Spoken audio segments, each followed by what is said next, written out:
my buddy said, we just threw lawn tennis yesterday. Yeah, but let's go anyway. You know, so it was so motivating. Not saying we should be doing that every day, right? Obviously, but it was so motivating to me. It was so motivating to me that I wanted to go back, and I wanted to go back. And then I couldn't wait to go to spring training because when it was time to lawn toss, I had prepared so much that I could not wait to show it off, you know? So use this time. Don't let it deflate you. Use it to work on your weaknesses. Use it to build some arm strength.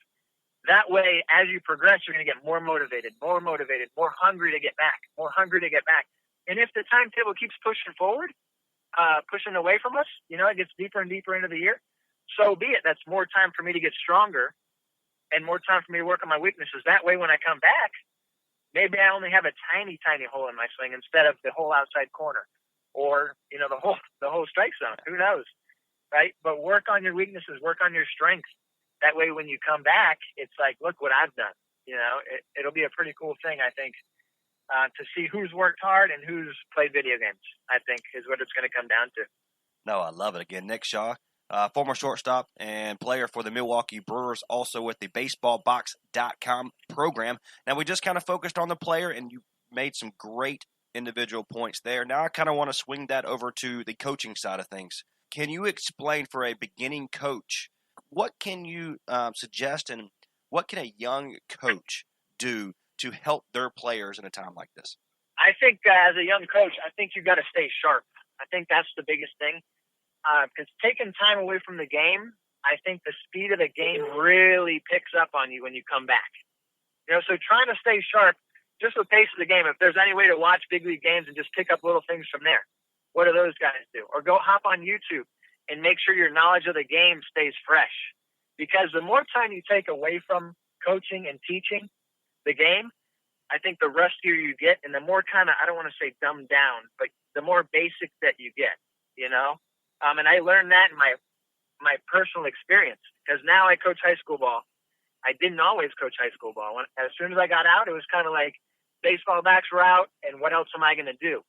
I took about a year off and then came back to coaching, and there was a lot I had to relearn just from that time off, you know? So it's kind of staying fresh. And what I find myself doing is I sit down and for about a half an hour or so, and I try to do it every other day or a couple times a week, I think about a skill, right? Say fielding a ground ball. And I just write down my thoughts on how I would teach a kid to field a ground ball or certain bad habits that happen. And I write down how I would fix them, just so it's in print. It's in print. And then it's easy as refreshing it once a week and reading over it. Bam, bam, bam, bam. Just so you're staying fresh on each skill. I think the time off can really deflate us all, especially coaches too. And you have to stay sharp in your mind on certain areas of the game. I think that's the biggest thing. Just sitting down, taking time, 30 minutes every other day maybe, and just honing in on certain areas of the game and staying fresh on it, I think is the way to go. Perfect. And then as far as connecting with your coach, with your players as a coach, I think it's providing them with resources. Like I say, it's tough, but whether it be a 30 for 30 or a diamond demo, actually is what I meant to say there. There's diamond demos out there, which I find myself watching all the time because I think it's really cool to just watch one of those guys in the cage, you know, and they're talking to him, what are you doing here with your routine? What are you trying to accomplish? And I was watching Nelson Cruz, and you think this guy's a big power guy, right? He must be trying to blast balls when he's hitting balls off the tee. You know, he's probably living on the top of the cage, right? That's what you might think from a big power guy like that. So it was cool for them to get in there in the cage with him, feed him on a tee, and just listen to what he's trying to do. And it's the exact opposite of what you might think. You know, this guy's trying to drill line drives off the back net. He's not trying to lift anything.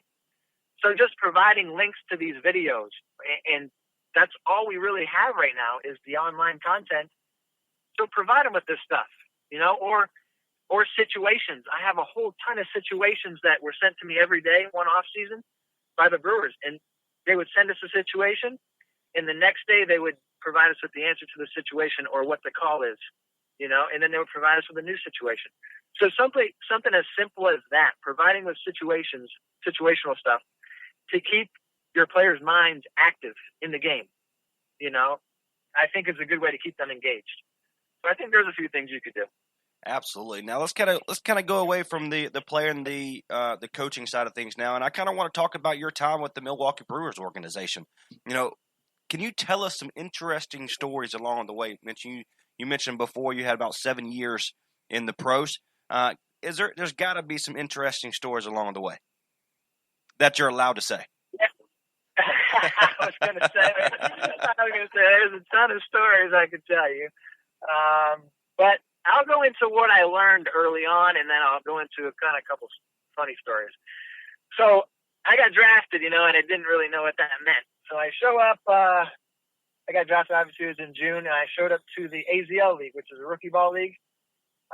Some are in the Arizona League, and some are in Florida here in the GCL. And then some guys go to advanced rookie. I was a college senior, not one of the top guys. So I went to the AZL. And I didn't know what being drafted meant until I showed up to Arizona, and I'm around guys that are 18 years old and guys that are my age and a tiny bit older.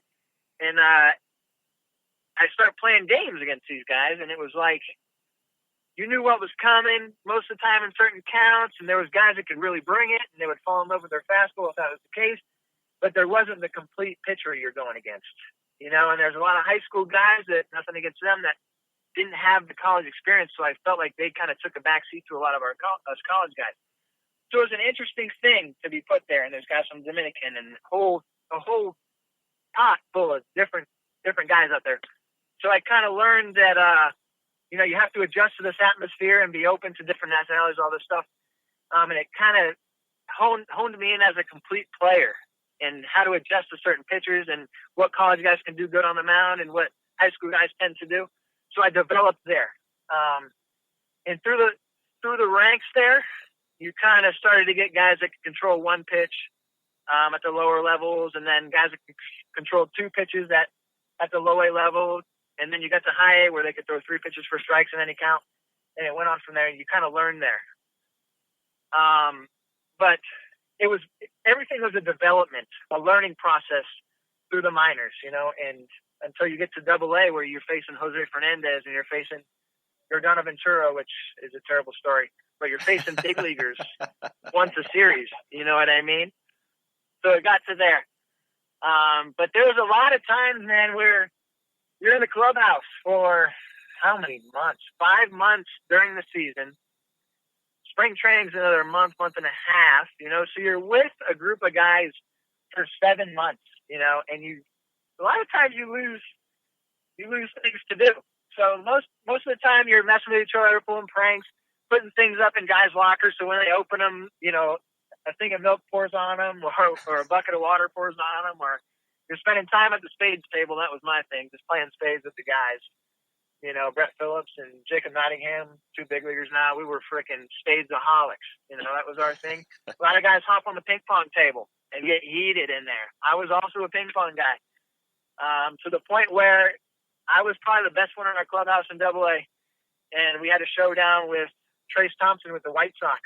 So we had some dead time in the tunnel, so we had a showdown between us. So you get creative, but I think my favorite story, and I like to think of myself as kind of a guy that kept it loose, prank guys. One of my best buddies playing was Jason Rogers. I played with him from rookie ball all the way through Double A until I think my last season. He ended up making the big leagues with the Brewers and got traded to the Pirates, big leaguer with there. But he came in Double A, and he was, man, a funny guy, loose cat. So I said, I went to my trainer and said, "Hey, Steve, I want to pull a prank on Jason today." He's like, "All right, what are you thinking?" I said, I want to fake like he got traded to the Rangers today." And he's like, "Okay." So I packed up all his stuff before he showed up to the field. Packed up all his stuff, took his jerseys away. The club, he took his jerseys, and I put all his stuff in his Brewers bag, and I put it outside his locker, took his name down, and he shows up, and he's my locker mate, so he's right next to me. I'm like, "Dude, did you hear?" And he's like, "What are you talking about, man?" Like, sleepy as can be, as always. And I'm like, "Man, you got traded, dude." He's like, "You're kidding me." I said, "No, why do you think everything's packed up?" I said, "The club, he took your jerseys, took your name, everything." And next thing I know, the trainer comes out with medical release forms. And I'm like, "This is perfect." So So the trainer's like, you need to sign here, saying that you're medically healthy, whatever, so we can release you from here. And it hit him, like it hit Jason hard. He's like, oh my God, his facial expression changed because he never believed me because I was kind of a jokester. But as soon as the trainer came out with those medical release forms, he was a believer. To the point where he signed off, bang, bang, bang. He started saying his goodbyes around the clubhouse. And it was getting close to time to go outside for BP. And we had to break the news to him. I'm like, man, I'm just kidding. Everybody started laughing. He's like, man. And then had some choice words for me. But it was just so funny. He was so ready to go, so ready to get traded. And because a lot of times that gives you opportunity. They're trading for you because they see opportunity at a next level for you. So he was so pumped about it. And it was funny, though, man. I retold that story a couple times. It was hilarious. Oh, you got to do that kind of stuff to stay positive, and especially with the off season, you just don't know. And one, if you ever come down to North Carolina alone, we'll put up some ping pong championships because I'm a mean ping pong player. So you let me know. Oh, let's go, man! Yes, I sir. love competition. Yes, sir. Well, my friend Nick Shaw, of the former player with the Milwaukee Brewers organization, anything that you want to make sure we discuss before we let you go? Yeah, I want to give a shout out to John Madden, man. The guy, he contacted me when I was first trying to start my business. I was kind of lost, as a lot of these ex-players are.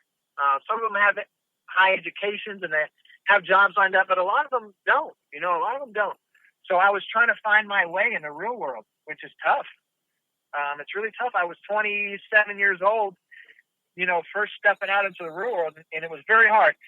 So I want to give props to him, man. He reached out via email, and he worked something out with me. Something as simple as, hey, I'll promote you for a certain cost. And then as we developed a relationship, he was able to invite me to Orlando, which isn't far from me. Now I drive over there and just shoot some video with him. He's like, you know what? Just shoot video with me, and I'll promote you for nothing. So it was one of those things where a relationship built off of out of nowhere, out of his generosity. And to this day, I'm in contact every day with him. We started working for USSSA together, and we've done a ton of videos together, and he's provided us content for over 175,000 subscribers at this point. But the guy is just a genuine guy, man. And if there's ever a time during this situation here where players are just lost for content or how do I get better? I mean, he's got videos with big leaguers. Himself obviously played pro ball. I played some pro ball. He's got multiple videos, hundreds of videos with pro ball guys that can help you enormously. And again, it's You Go Pro Baseball on YouTube, and just check it out, man. And I want to give that guy a huge shout out because he's done a lot for me and for a ton for youth baseball coaches and youth players. So just want to give him a shout out. Absolutely. Ironically, I actually texted or Facebook messaged him, asked me if he wanted me to ask you any questions, but I didn't send it because I didn't know what he might say. So you just don't know. But again, John Matt, he's a great mentor of mine because I look up to him. I use his videos for my players as well. That's YouGoProBaseball.com. And a shout out to you, my friend, Nick Shaw, because you did reach on one of his videos 1 million views. So that's pretty cool. You got the plaque and everything to prove it.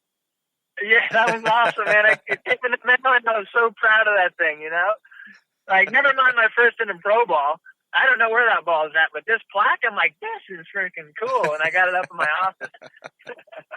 That's fantastic. Cool. Well, my friend, thank you so much for spending just a few minutes of your time. I know you're a busy man, so thank you so much. Again, Nick Shaw, former part of the Milwaukee Brewers organization, also his own website and program, thebaseballbox.com. Make sure you check it out. I promise you're not going to be disappointed. My friend, thank you again, and I'll talk to you soon, okay? Thank you, Trey. Again, that was Nick Shaw, former shortstop and second baseman for the Milwaukee Brewers organization, drafted in the 25th round. He mentioned in the beginning of the show, again, he was undersized. People and coaches and players thought he was too small to be able to play a position at the upper level, trying to change position. But it shows you what a mindset and determination can do for any player, no matter what size, race, anything like that. If you have determination and the mindset to be better, Nick Shaw proved that you can make something happen. So we cannot thank him enough for